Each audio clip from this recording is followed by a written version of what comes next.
ne vous mariez pas. N'écoutez pas, mesdames, car c'est aux hommes que je m'adresse, bien entendu.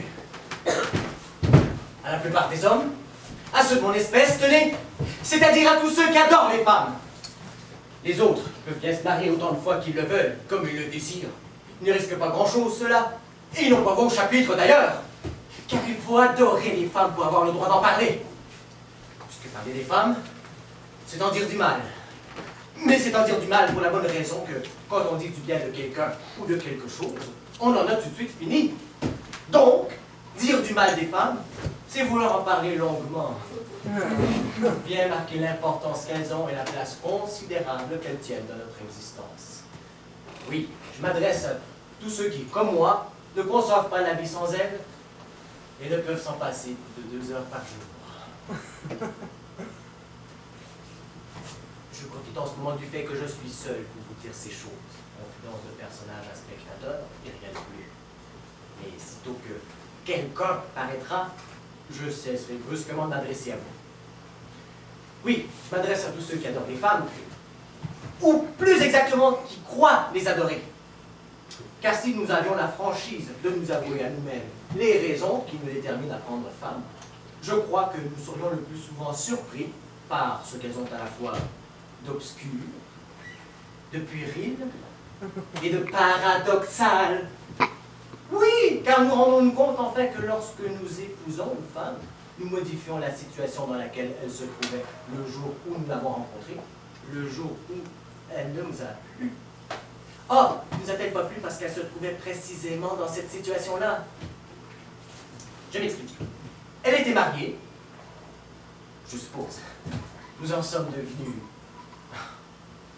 follement amoureux.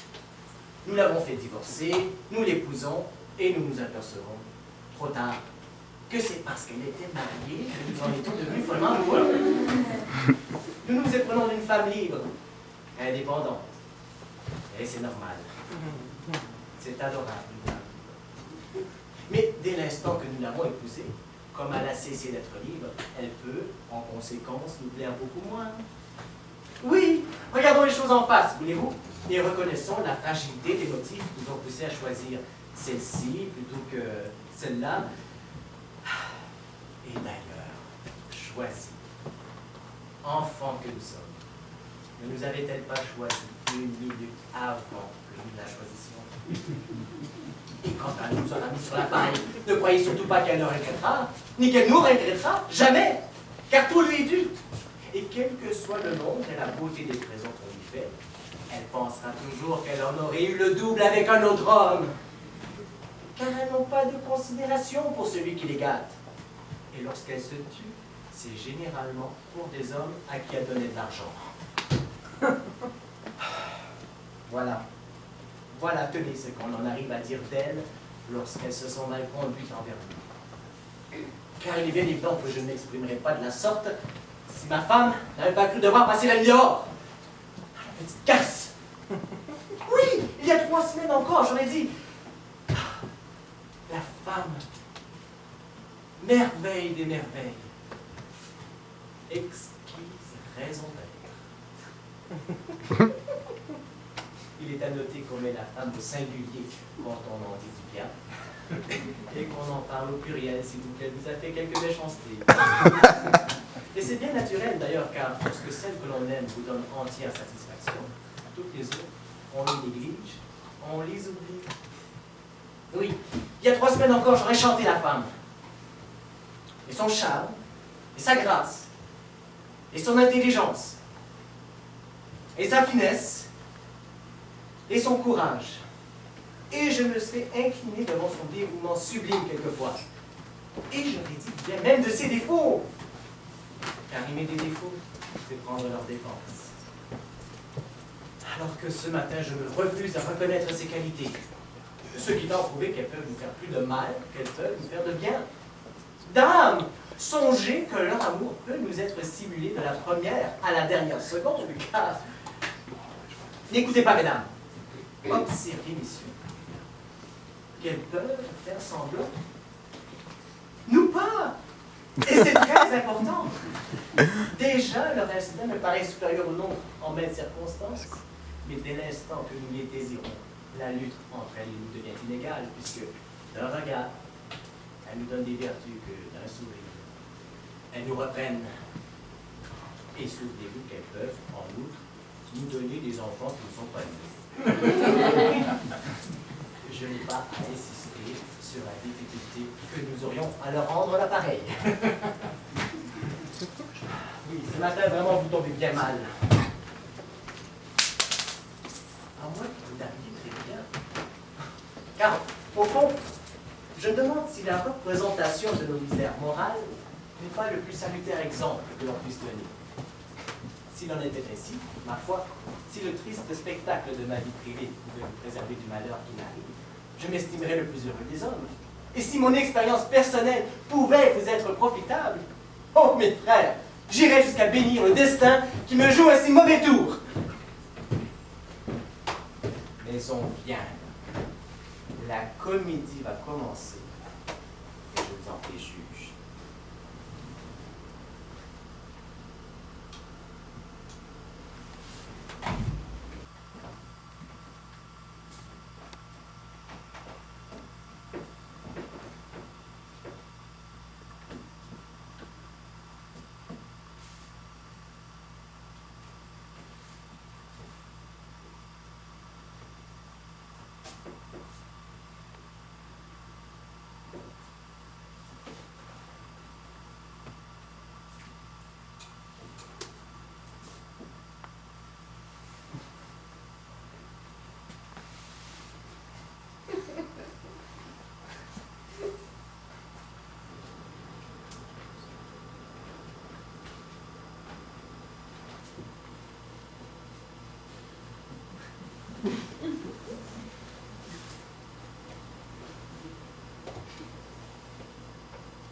Non, ne dis rien. Demande-moi seulement où j'ai passé la nuit.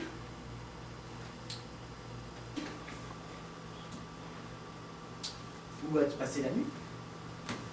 Chez Madame Belin.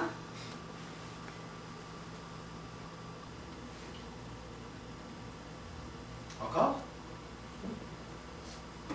Encore. Comme il y a 15 jours.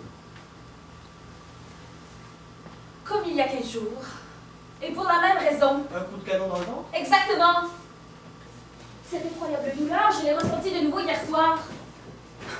Nous bavardions, Madame Belin et moi, il devait être 11h30 peut-être, quand tout à coup, boum!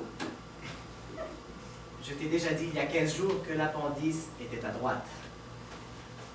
Mon ami, je ne sais pas si l'appendice est à droite, mais la douleur que j'ai ressentie hier était à gauche. Qu'est-ce que tu veux que je te dise? Je ne vais tout de même pas déplacer le siège de ma douleur pour te faire plaisir. Tu essaies en ce moment de me mettre dans mon tort, sur un point secondaire, ce qui n'est vraiment pas très élégant de ta part, alors que je me trouve déjà dans une situation extrêmement délicate. Ça, c'est le moins qu'on puisse dire. D'ailleurs, qui a dit qu'elle était appendiculaire, ma douleur? C'est toi. Alors prends tes responsabilités, veux-tu, et ne te moque pas de moi. Donc résumons-nous. À 15 jours d'intervalle, la même douleur, ressentie au même endroit, chez la même personne, à la même heure exacte et dans les mêmes circonstances. Et me trouvant dans la même impossibilité de te prévenir puisque Madame Belin n'a toujours pas de téléphone. Est-ce croyable? Non. Donc tu ne me crois pas?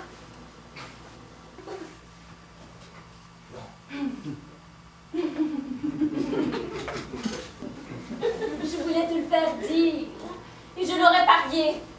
Que dis-je, tiens? Je me le suis parié à moi-même. Au moment de franchir le seuil de la porte, là en bas, il y a 2 minutes, j'ai écrit ces simples mots dans mon petit carnet. Regarde. Je parie qu'il ne va pas me croire.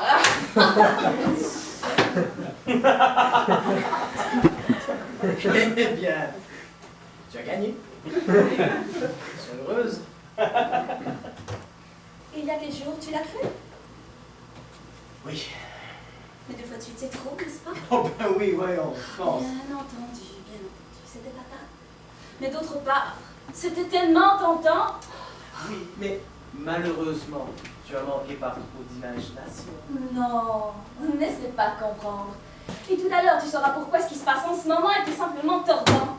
Je ne t'empêche pas de te tordre dès maintenant, tu sais. Non, tout à l'heure. Donc résumons-nous. Puisque tu ne me crois pas, qu'est-ce que tu vas faire? Moi? Rien. Et c'est moi qui vais faire quelque chose? Et qu'est-ce que je vais faire? Je vais m'en aller. Cela vaudrait mieux. Dès aujourd'hui. Qu'est-ce que tu en penses? J'en pense. Évidemment que ce n'est peut-être pas très moderne, mais moderne et toi, n'est-ce pas? Tu crois que c'est moderne de tromper son mari? Je ne discuterai pas. Moi non plus. Comme ça se trouve, hein?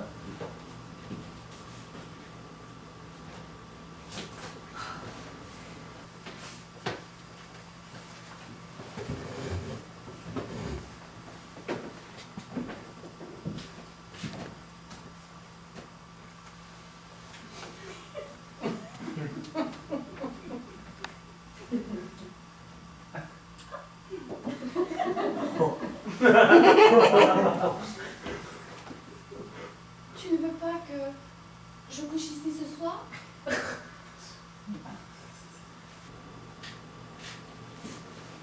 Je n'y tiens pas essentiellement. Bon. Et mes affaires? Comment, tes affaires? Oui, enfin, mes robes, mon linge. Oh, mais tu n'as qu'à t'installer chez Madame Belin. Tu es un peu chez toi maintenant. Et dans la soirée, je te fais partie de mal avec toutes tes affaires. Parfait. Tu t'y attendais bien, n'est-ce pas? Oui, franchement, oui. Car entre nous deux, depuis 2 semaines, depuis le premier jour où pour la première fois j'ai passé la nuit dehors, mon opinion sur toi s'était déjà modifiée. Avant cette date, je ne te cacherai pas que je te considérais comme un homme supérieur, c'est-à-dire bien au-dessus de toutes ces questions-là. Vous aimez à dire que vous êtes des êtres supérieurs, vous autres les hommes. Eh bien, c'était l'occasion jamais de le prouver. Or, ce jour-là, j'ai eu le pressentiment que tu n'étais peut-être pas un être supérieur. Tiens. Oui, et j'en ai la confirmation ce matin. Heureusement d'ailleurs, car je m'en serais voulu toute ma vie de m'être mal conduite envers un être supérieur. Dès l'instant que tu es un homme comme les autres, je me sens immédiatement avec toi sur un pied d'égalité. Ce qui n'est pas pour m'en déplaire, tu penses bien. Alors pour toi, un être supérieur doit tolérer que sa femme le trompe? Il doit l'admettre. Il ne doit jamais en parler. Ça ne devra jamais être sujet de conversation. Là, enfin, nous voilà d'accord. Restons-en là, veux-tu?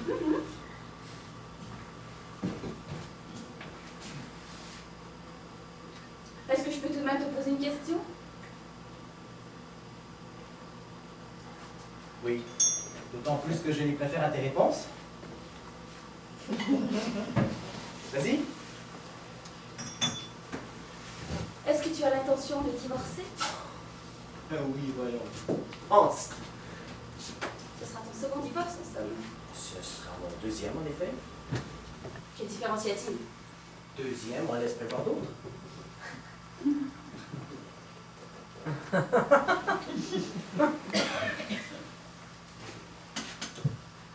Tu as donc l'intention de te remarier?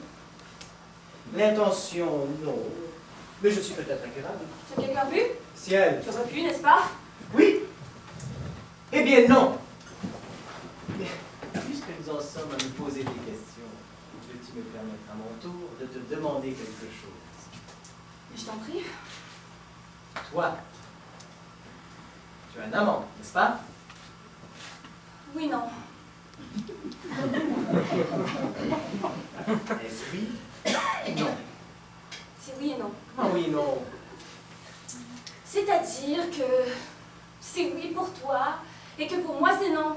Je ne comprends pas. C'est encore oui pour toi, c'est déjà non pour moi. Quand tu voudras t'expliquer, nous verrons. Il y avait quelqu'un dans ma vie dont je me suis séparée hier, là. Oh, voilà. Si bien que pour toi j'ai un amant, tandis que pour moi je n'en ai plus. C'est ce qui fait que je vais me retrouver brusquement toute seule. navré pour toi. Mais, d'autre part, je ne peux pas attendre que tu en aies trouvé un autre pour moi. Bien non, bien sûr. Mais c'est précisément pour cela tout à l'heure que je te disais qu'il y avait quelque chose de tordant dans notre situation. Je ne vois pas ce qu'il y a de tordant dans tout cela. Tu vas le voir tout de suite. Il y a quelques jours, quand je t'ai dit que j'avais passé la nuit chez Madame Belin à cause d'une douleur épouvantable que j'avais ressentie, tu l'as cru. Eh bien, c'était faux. Cette nuit, sans doute punie par le bon Dieu pour avoir fait ce mensonge, cette nuit, j'ai vraiment été très souffrante chez Madame Belin. Et j'ai passé la nuit seule, chez elle. Et tu ne le crois pas. Il n'y a pas de quoi se tordre. Mais c'est curieux, je l'avoue. N'est-ce pas? Je suis le premier à le reconnaître. Et voilà pourquoi cette opinion si favorable que j'avais de toi, il y a un mois encore, s'est effondrée complètement. Je ne vois pas bien pourquoi, par exemple. Mais parce que je t'ai menti il y a 15 jours et que tu m'as cru. Et j'en ai la preuve ce matin, puisque ce matin tu ne me crois pas. Quand je t'ai menti il y a 15 jours et que tu m'as cru, cela m'avait très étonnée de toi. Mais il est vrai de dire que je conservais tout de même une petite lueur d'espoir. Tu pouvais me mentir toi-même, tu pouvais me jouer la comédie, me faire croire que tu me croyais. Oh, mais quand ce matin, je te vois en plus douter de la vérité, là alors, il n'y a plus d'illusion à se faire. Vois-tu, Daniel, une femme comme moi a besoin d'admirer l'homme avec lequel elle vit. Oh, déjà, il est difficile d'admirer un homme à qui l'on peut mentir, quand on voit cet homme en plus douter de la vérité. As-tu fini de te foutre de moi? Mais je ne me fous pas de toi, Daniel.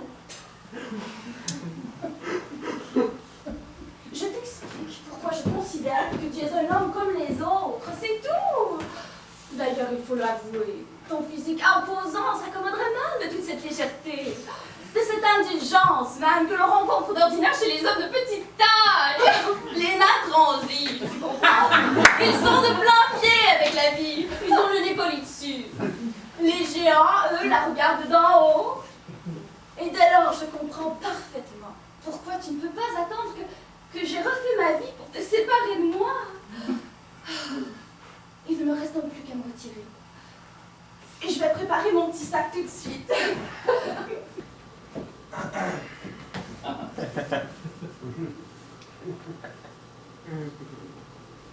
Mais comme c'est amusant que j'ai cessé d'être coupable la veille justement du jour de ma condamnation. Je ne vois rien qui soit plus amusant à l'heure actuelle. Ce qui me turlupine, vois-tu, c'est qu'un homme intelligent comme toi ait admis mon mensonge et non la vérité. C'est parce que tu es une menteuse. Et qu'une vraie menteuse ne savent pas dire la vérité. Vous ne savez pas tout faire. Mais en revanche, tu me plais. Quand je te mens, Oui. Et pas parce que tu mens, non. Parce qu'en vérité, ta séduction physique n'est extrême que quand tu mens. Je ne suis pas convaincu par les mots que tu dis, je suis aveuglé par ton charme secret. Ne m'abuse pas, tu me troubles. Mais en vérité, pour te dire, je suis pervers. Et je te préfère maquiller. je suis mieux quand je mens. Et c'est pourquoi d'ailleurs tu aurais pu être une bonne actrice. Et quand je dis la vérité, je suis vilaine? Non. Tu ne peux pas être vilaine. Mais quand tu dis la vérité, tu deviens pas. Ne t'inquiète pas, va.